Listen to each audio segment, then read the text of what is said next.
लड़के लड़कियां इकट्ठे पढ़ते हो। हमारा culture boy friend girl friend नहीं है, हमारा कल्चर निकाह है और हया है और पाक दामनी। हम खुद तराशते हैं मनाजिल के संग मील, हम वो नहीं है जिनको जमाना बना गया।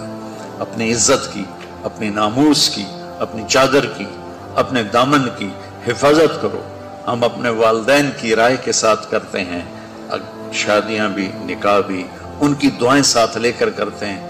इस कल्चर ने कोर्ट निकाह तक लड़कों को पहुंचा दिया और कोर्ट के निकाह 99.9 क्या 110% नाकाम होते हैं कि जब गर्लफ्रेंड बीवी बन जाती है फिर वो डायन बन जाती है, फिर वो बीवी नहीं होती है, फिर वो सारी मोहब्बतां खत्म हो जाती हैं, फिर आयो अगे तो मगर मगर होंदी।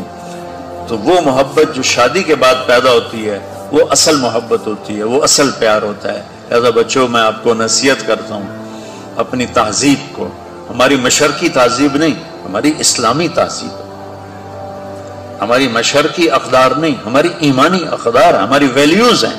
वो वैल्यूज हमें मशरिक ने नहीं दी, हमें हमारे नबी ने दी।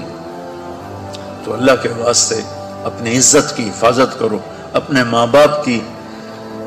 हाँ, अल्लाह ने आपको इख्तियार दिया है पसंद ना पसंद का, इस हद तक कोई मना नहीं है, लेकिन आखिर तक माँ बाप को ठुकरा के चले जाना, उस माँ को ठुकरा देना जिसकी छातियां लटक गई तुम्हें दूध पिलाते पिलाते, उस माँ को ठुकरा देना, ये जुल्म कभी ना करना, वरना कभी हरे नहीं हो, कभी सब्जा नहीं आएगा, कभी हरियाली नहीं आएगी, कभी खुशी नहीं देखोगे। और माँ बाप की दुआएं चाहे वो सख्त भी कर जाएं, ज्यादती भी कर जाएं, आपको वहां तक पहुंचाएंगी कि फरिश्ते भी नीचे रह जाएंगे।